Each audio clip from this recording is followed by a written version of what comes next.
कर सकते हैं, फाइंड आउट भी करे थे हमने और ड्रॉ करके दिखाए थे। इक्विपोटेंशियल सरफेस हमने ड्रॉ करके भी दिखाए थे बेटा आपसे।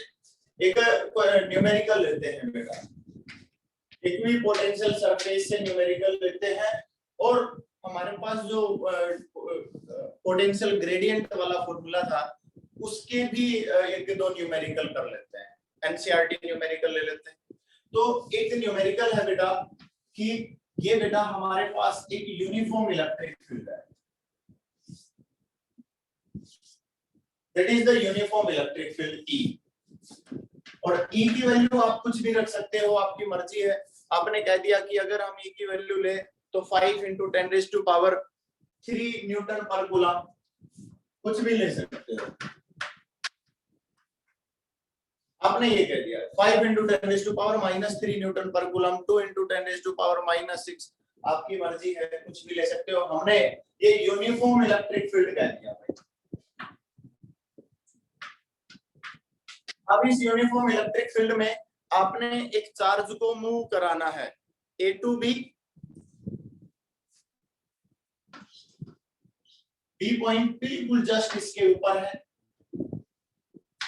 B to C and A to C। ये पाथ मैं आपको जो दिखा रहा हूं, ये पाथ बनाए हैं मैंने यूनिफॉर्म इलेक्ट्रिक फील्ड के अंदर, ठीक है। इस लेंथ को 3, ये लेंथ 4 और ये लेंथ 5, मींस ये 90 डिग्री एंगल है, ये परपेंडिकुलर है, ठीक है। अब आपने ये बताना है what is the amount of work done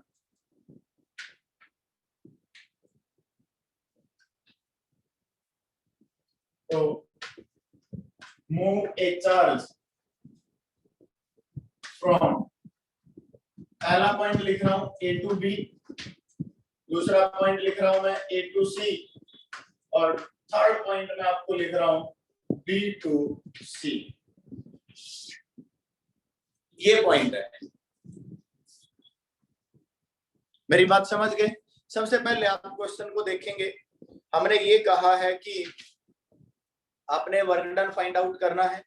आपने A से B अगर आप मूव करोगे तो वर्क डन क्या होगा, अगर B से C मूव करोगे तो वर्क डन क्या होगा, और ये सब आपने फाइंड आउट करना है, ठीक है।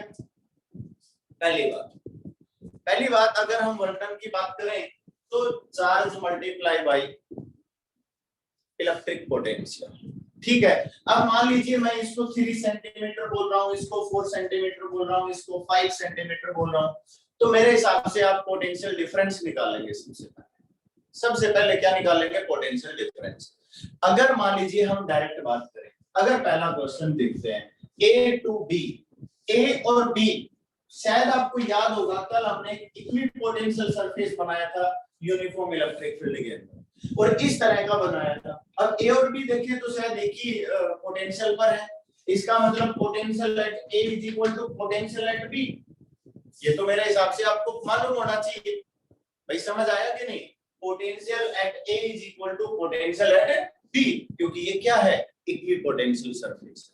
मेरी बात समझ गए। अगर यहाँ वर्क डन की बात करोगे तो क्या आना चाहिए, 0, क्योंकि W इज इक्वल टू क्या कहेंगे, Q into VB minus VA, final potential minus initial. आप इसे भी जा रहे हो तो final potential VB minus VA, और VA और VB इक्वल है क्योंकि ये एक ही पोटेंशियल सरफेस पर है।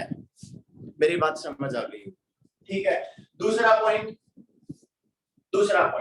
अगर हम A to C मूव करते हैं, ये तो था बेटा पहला पॉइंट। अगर पहला समझ नहीं आया तो एक बार हैंड्स अप करें, अगर समझ आ गया हो तो थंब इंप्रेशन दे मेरे को, सभी बच्चे, ठीक है। ओके बेटा, चलो ठीक है, सभी को समझ आ गया, ठीक है भाई, सभी को समझ आ गया। तो एक बार ध्यान से देखिए बेटा, अगर हम सेकंड पॉइंट की बात करें, तो हम कहां से कहां जा रहे हैं बेटा, A to C। अगर आप यहाँ A to C मूव करते हो तो वर्क डन के लिए जो फॉर्मूला लिखोगे क्या कहोगे बेटा, potential at C minus potential at A। इसका मतलब आपने तो dV निकालना है, और अगर dV की बात करें तो हमने फॉर्मूला पढ़ा हुआ है E is equal to minus dV upon dr। बोलो पढ़ा हुआ है कि नहीं। अगर यहाँ बात करें तो dv इज इक्वल टू क्या कहते हैं बेटा माइनस ई डॉट dr, और डॉट प्रोडक्ट हटा देंगे तो क्या लिखा जाएगा बेटा कोस थीटा। मेरी बात समझ आ गई होगी। अब आप ध्यान से देखो बेटा, अगर हम यहाँ एंगल की बात करें, यहाँ पर थीटा की बात करें, तो थीटा तो आप फाइंड आउट कर सकते हैं। थीटा क्या है 4/5 आ जाएगा, क्योंकि आपको पता है ये बेस है, ये हाइपोटेन्यूज है। अगर कोस थीटा की बात की जाए तो क्या कहेंगे हम 4/5,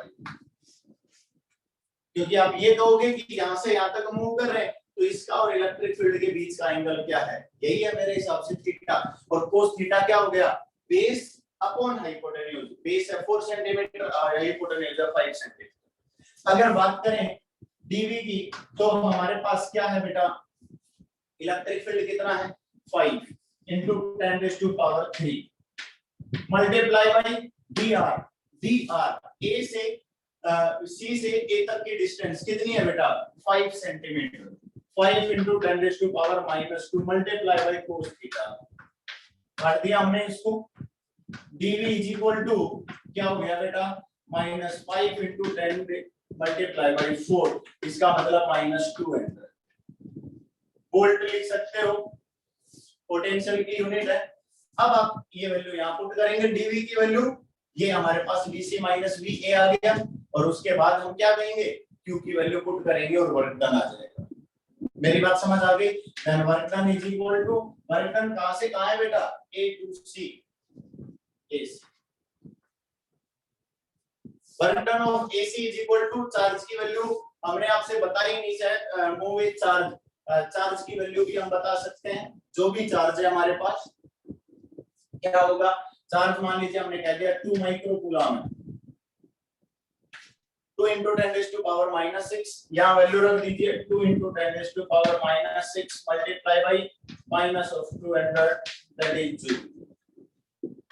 तो ये बात सभी को समझ आ गई हो तो बताइए बेटा, हम इंप्रेशन दीजिए, समझ नहीं आई हो तो हैंड्स अप करिए।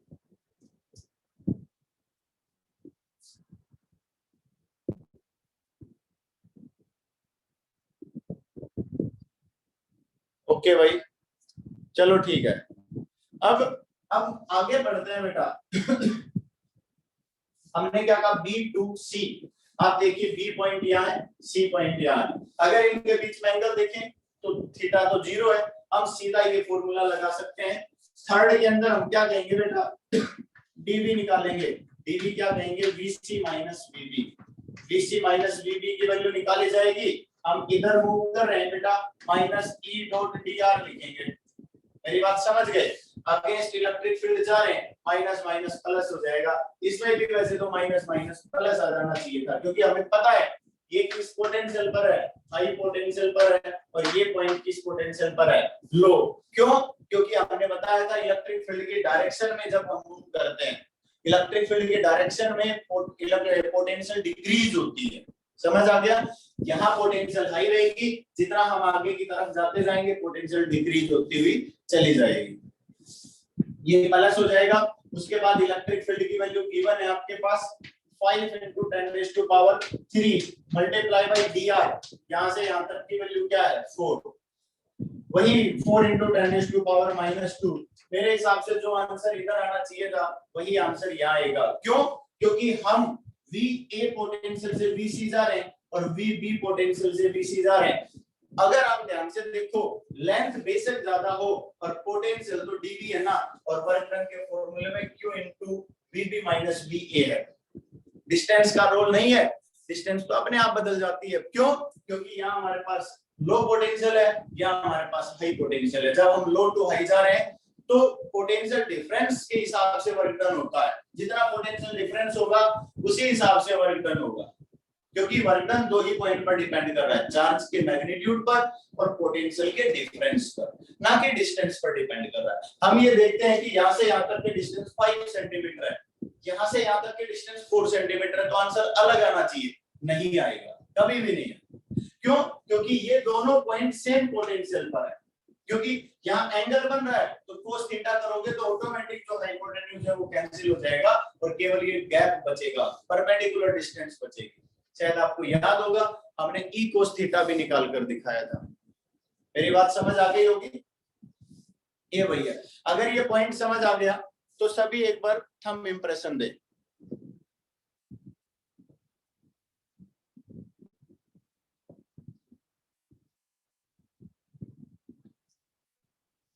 एक बार बोलकर बताएं, मैं आप सभी को अनम्यूट कर रहा हूं। Yes sir. यस सर, आ गया। कोई डाउट है तो बोल यस सर। दीजिए। No sir.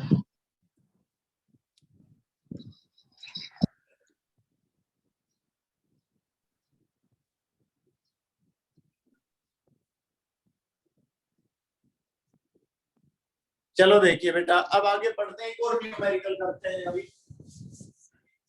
Numerical equipotential surface के इसी तरह के न्यूमेरिकल्स आते हैं। कल हमने एक कर्ली वाला फॉर्मूला कराया था, शायद आपको याद होगा। हमने बताया था कि x axis, y axis, z axis के लोग आप पोटेंशियल को अलग अलग निकाल सकते हैं। ठीक है भाई, अगर मान लीजिए मैं ये कहता हूं if potential of a region V is equal to, और मैं अपने मन से लिख रहा हूं, tan x square minus 50y plus 20 z square। मैंने इस तरह से लिख दिया कि हमारे पास जो पोटेंशियल है ना वो ऐसे है। अगर आप किसी रीजन को बदल दोगे, एक्स वाई जेड को चेंज कर दोगे ना, तो आपके पास जो पोटेंशियल की वैल्यू है वो भी चेंज हो जाएगी। ये सबसे इंपॉर्टेंट पॉइंट है। वेरिएबल पोटेंशियल है, कांस्टेंट पोटेंशियल नहीं। ठीक है, if potential of a region V change along x, y and z, then find electric field at -1, 3 and 2। आप इलेक्ट्रिक फील्ड इस पॉइंट पर फाइंड आउट करना है। इस पॉइंट पर आप इलेक्ट्रिक फील्ड फाइंड आउट करेंगे। तो इलेक्ट्रिक फील्ड हमने पता है क्या पढ़ा था, -dV/dt का। पर हम यहाँ पर dr नहीं लिख सकते बेटा, dr नहीं लिख सकते। पता है क्यों? क्योंकि x, y और z तीनों हैं, dr पोजीशन रखते हैं। हम क्या करेंगे, Ex = curly v curly x। इसका मतलब है partially differentiation with respect to x। आप क्या करेंगे, curly by curly x, v की वैल्यू क्या है, tan x square minus 50y plus 20z square। अब डिफरेंशिएशन करेंगे तो Ex आ जाएगा आपके पास। क्या आएगा, 20x, tan भाग x स्क्वायर का डिफरेंशिएशन 2x, 20x और बचे हुए का 0। क्योंकि मैंने कहा था कि पार्शियली डिफरेंशिएशन के अंदर एक बात हमेशा याद रखनी है कि जिसके रेस्पेक्ट में डिफरेंशिएशन कर रहे हैं उसको छोड़कर बचे हुए सारे के सारे कांस्टेंट माने जाते हैं। मतलब यहाँ x के रेस्पेक्ट में डिफरेंशिएशन है तो y और z क्या है, कांस्टेंट है। मेरी बात समझ आ गई? तो ये 20x हो गया। अब आप ध्यान से देखो, इस पॉइंट पर x at x = 1, sorry x = -1 coordinate दिया हुआ है। Ex क्या आ जाएगा आपके पास, -1 पुट करेंगे तो आंसर क्या आ गया, -20 न्यूटन पर कूलम।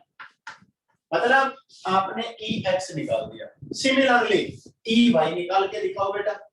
Ey निकालोगे तो curly v by curly x, और E = माइनस और होता है बेटा, हम तो माइनस को छोड़ ही दिया था, minus minus plus, minus curly v by curly x minus curly v upon curly y।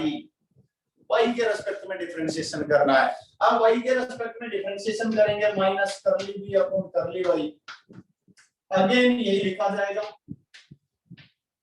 Plus 20z। ध्यान से देखो बेटा, tan x स्क्वायर y के रेस्पेक्ट में 0 डिफरेंशिएशन, क्योंकि x कांस्टेंट माना जाएगा। -50y, -50 बाहर ले लो, y का डिफरेंशिएशन y के रेस्पेक्ट में 1, मतलब 50 आ गया। उसके बाद z, स्क्वायर है, जेड भी कांस्टेंट माना जाएगा, कांस्टेंट का डिफरेंशिएशन 0 होता है। ठीक है, ये आ गया हमारे पास e y is equal to 50 newton पर। ठीक है, उसके बाद ई जेड निकालना है, मतलब सभी का differentiation minus curly b upon curly z. जब आप इसका डिफरेंशिएशन करेंगे तो क्या हो जाएगा बेटा, minus curly b upon curly z 10x square minus 50y plus 20z square. अब x भी कांस्टेंट है और y भी कांस्टेंट, और कांस्टेंट का डिफरेंशिएशन 0 क्योंकि डिफरेंशिएशन z के रिस्पेक्ट में किया जा रहा है। करली का मतलब यही होता है। अब z वेरिएबल होगा और ये क्या आ जाएगा हमारे पास माइनस 40z। बोलो आया कि नहीं, डिफरेंशिएशन माइनस 40z आया, z की वैल्यू क्या है बेटा 2। आप सोच रहे हो सर y तो पुट ही नहीं किया, बेटा y आया ही नहीं तो पुट करने की भी जरूरत नहीं।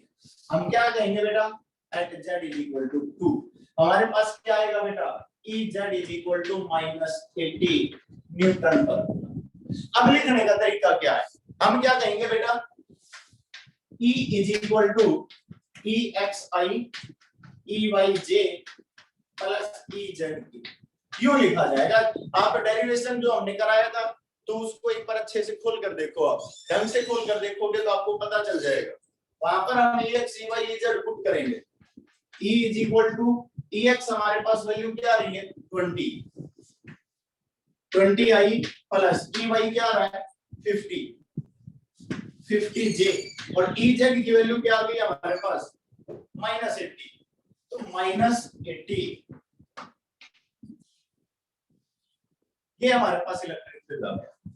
ये मेथड था जो मैं आपको बताना चाह रहा कि इलेक्ट्रिक फील्ड कहीं पर फाइंड आउट करवाया जाए तो आप किस तरह से फाइंड आउट करोगे। मेरी बात समझ आ गई, एक स्क्रीनशॉट ले सकते हैं आप इसका, अगर इस तरह के क्वेश्चंस आए तो आप निकाल सकते हो। आप वहां पर तीनों कंपोनेंट इलेक्ट्रिक फील्ड के फाइंड आउट करके नेट इलेक्ट्रिक फील्ड लिख सकते हो डायरेक्शन के साथ। समझ आ गया होगा, चलो ठीक है। अगर आपने स्क्रीनशॉट ले लिया तो अगला जो हम पढ़ाने जा रहे हैं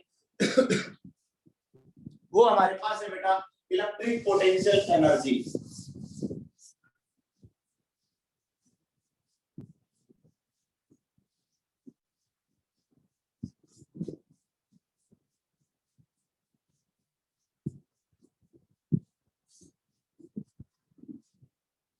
देखो बेटा, इलेक्ट्रिक पोटेंशियल एनर्जी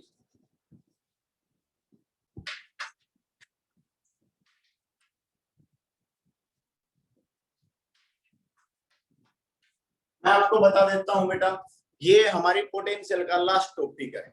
पोटेंशियल का लास्ट टॉपिक है, उसके बाद कैपेसिटर शुरू होगा, तो पहले कैपेसिटर का कुछ बेसिक हम आपसे कराएंगे, ठीक है। पर ये इलेक्ट्रिक पोटेंशियल एनर्जी इसका लास्ट टॉपिक है, और फिर ये जो क्वेश्चंस मैंने कराए हैं ये सब एनसीईआरटी के क्वेश्चंस है जो मैंने आपसे यहाँ कराए हैं, ठीक है ना। और आगे भी जो मैं कराऊंगा वो भी एनसीईआरटी के क्वेश्चन होंगे। इलेक्ट्रिक पोटेंशियल एनर्जी के मैं एनसीईआरटी के और जो इंपॉर्टेंट क्वेश्चंस है वो मैं कराऊंगा, उसके बाद थोड़ी प्रैक्टिस आप खुद करेंगे, ठीक है। पोटेंशियल एनर्जी कोई बड़ी बात नहीं, ठीक है। ये सेम उसी तरह से है जैसे कि आपने इलेक्ट्रिक पोटेंशियल निकाला था। मैं आपको एक बात बता देता हूँ, ठीक है। जब हम एक अकेला चार्ज और एक टेस्ट चार्ज को उसके फील्ड में लाते हैं तो हमें पता चलता है कि ये अपना इलेक्ट्रिक फील्ड लगा रहा है। ये क्या लगा रहा है, अपना इलेक्ट्रिक फील्ड। देखिए ध्यान से समझना है, मैंने क्या कहा, ये पॉजिटिव चार्ज है मान लो, हमने इसके आसपास एक क्यू नॉट चार्ज रखा, मैं कहता हूं बेटा इसके ऊपर फोर्स लगा हुआ है, ठीक है ना। पर आप ये कहोगे सर ये फोर्स जो है ना ये तो इलेक्ट्रिक फील्ड के बराबर ही होगा, क्यों, क्योंकि इसका अपना कोई फील्ड है नहीं, लग फोर्स लगाने वाला ये अकेला चार्ज। क्या ये मेरी बात सभी को समझ आ गई? एक बार मैं आपको सभी को अनम्यूट कर रहा हूं, जो पीछे का टॉपिक है और ये प्रॉब्लम जो है जो मैं अभी समझा रहा हूं ये सभी को समझ आ गया हो तो बोलकर बताएं। Yes sir. अगर मान लीजिए मैं ये कह दूं, अगर मान लीजिए मैं ये कह देता हूं, मैं ये बोल देता हूं कि बेटा ये प्लस क्यू चार्ज है और यहां पर हम एक दूसरा चार्ज लेकर आ रहे हैं और ये क्यू नॉट टेस्ट चार्ज नहीं है, ये कोई दूसरा चार्ज है Q1, तो क्या आप यहां बता दोगे कि ये इलेक्ट्रिक फील्ड है? नहीं कह सकते। आप पता है क्या कहोगे कि सर अब इन दोनों के बीच में फोर्स लगा हुआ है। क्या ये मेरी बात समझ आ गई हो? तो एक बार थंब इंप्रेशन दे सभी बच्चे।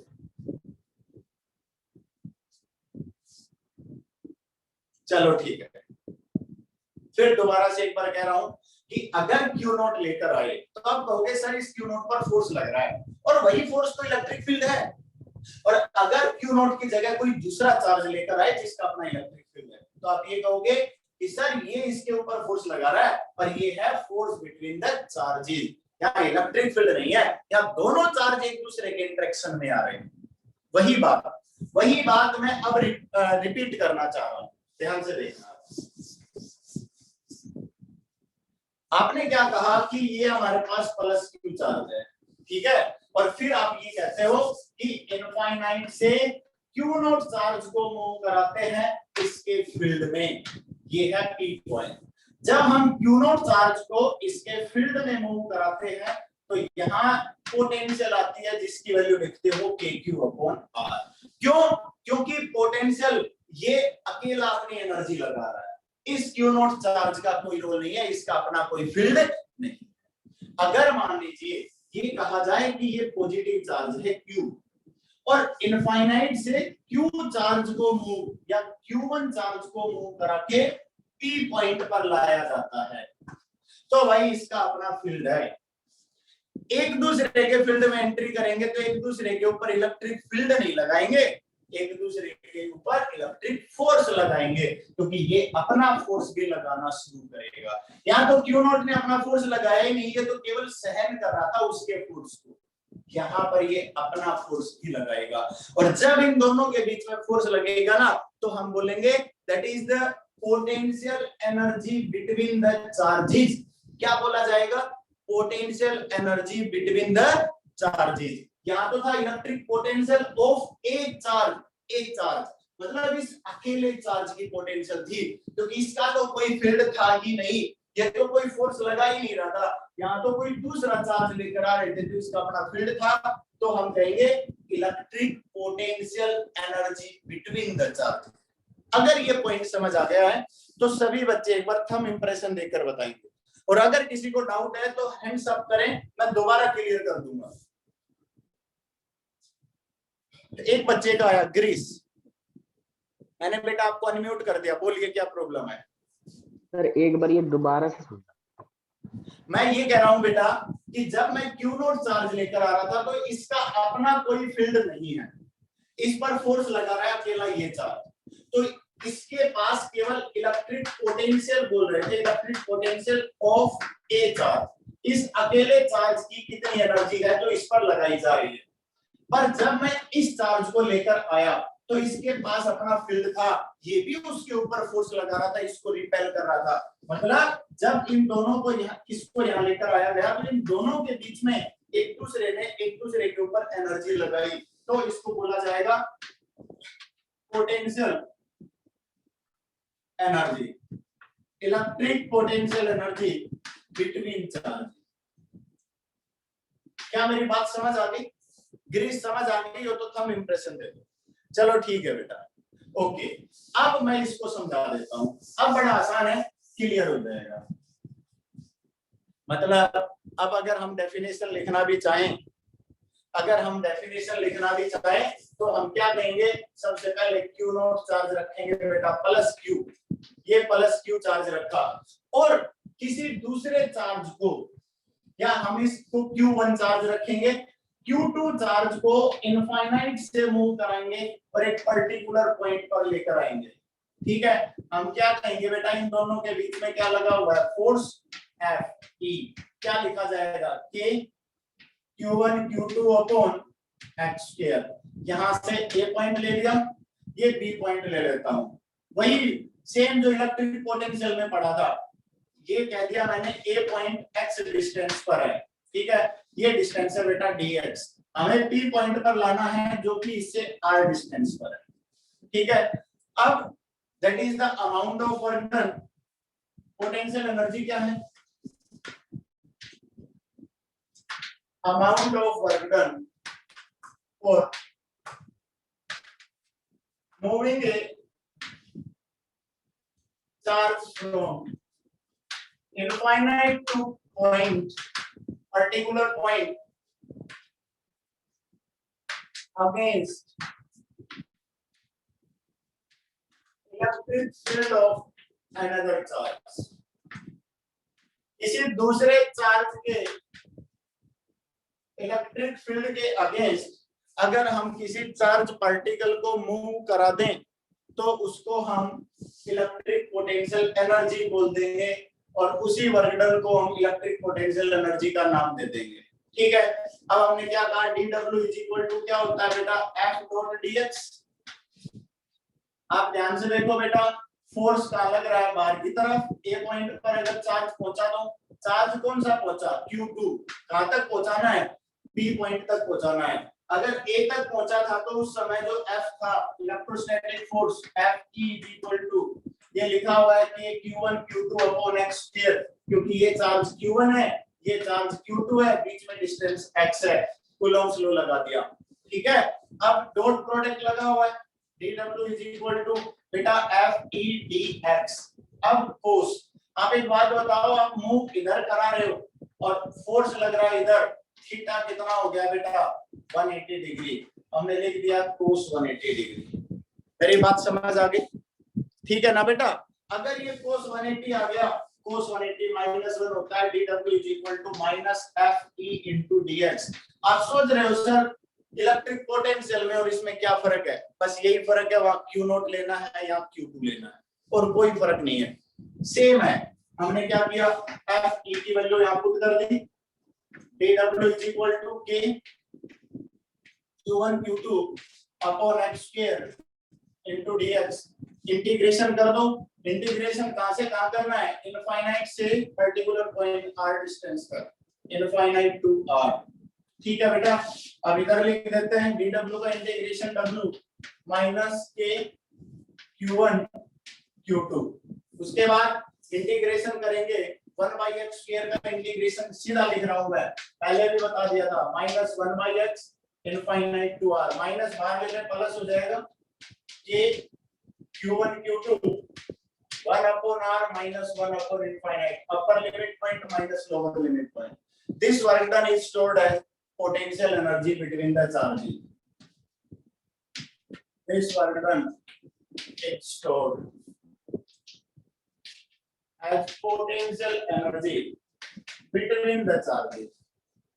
जो आपने वर्क डन किया है, ये चार्ज अपने आप तो आया नहीं, एक्सटर्नल एजेंसी ने काम किया, और एक्सटर्नल एजेंसी ने काम किया तो इन दोनों चार्ज के बीच में एनर्जी स्टोर हो गई। जो आपने एक्सटर्नल एजेंसी ने वर्क किया, जो आपने काम किया, वो उसके पोटेंशियल एनर्जी के रूप में स्टोर हो गया। मेरी बात समझ आ गई? तो हमारे पास क्या है बेटा, work done W is equal to U। U को बेटा हम पोटेंशियल एनर्जी से लिखते हैं, सॉरी पोटेंशियल एनर्जी को U से लिखते हैं। ठीक है, इसको U से लिख दिया कि Q1 Q2 अपॉन, बेटा ये हमारे पास पोटेंशियल एनर्जी है।